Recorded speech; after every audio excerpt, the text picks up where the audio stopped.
Vì mình là người làm thuê đâu dám cãi lời ai, chỉ mong sao ngày lại ngày trôi qua, ta làm thêm chút tiền lương gửi về cha mẹ già. Đàn em thơ đang tuổi học hành để mắt canh giữ cả tô mì gói, cũng hạnh phúc lắm rồi người làm thuê.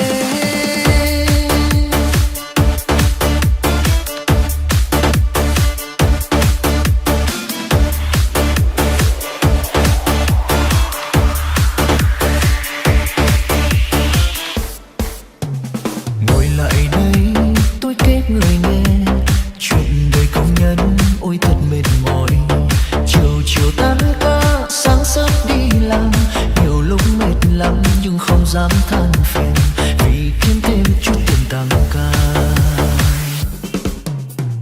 Buồn thì buồn nhưng mà rất vui, vui là khi có anh em đồng nghiệp chia sẻ.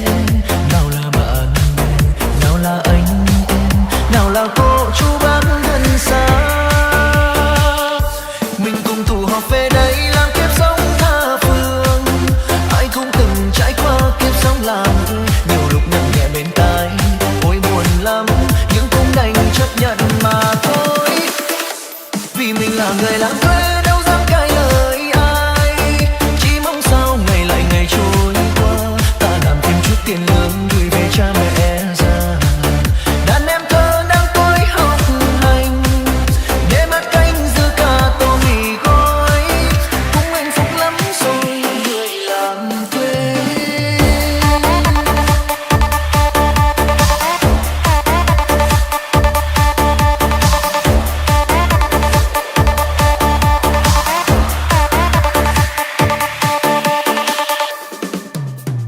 Buồn thì buồn nhưng mà rất vui, vui là khi có anh em đồng nghiệp chia sẻ.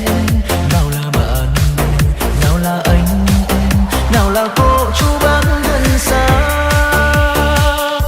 mình cùng tụ họp về đây làm kiếp sống tha phương. Ai cũng từng trải qua kiếp sống làm thuê, nhiều lúc nặng nhẹ bên tai, ôi buồn lắm nhưng cũng đành chấp nhận mà thôi. Vì mình là người làm thuê đâu dám cãi lời ai, chỉ mong sao ngày lại ngày trôi qua, ta làm thêm chút tiền lương gửi về cha mẹ già.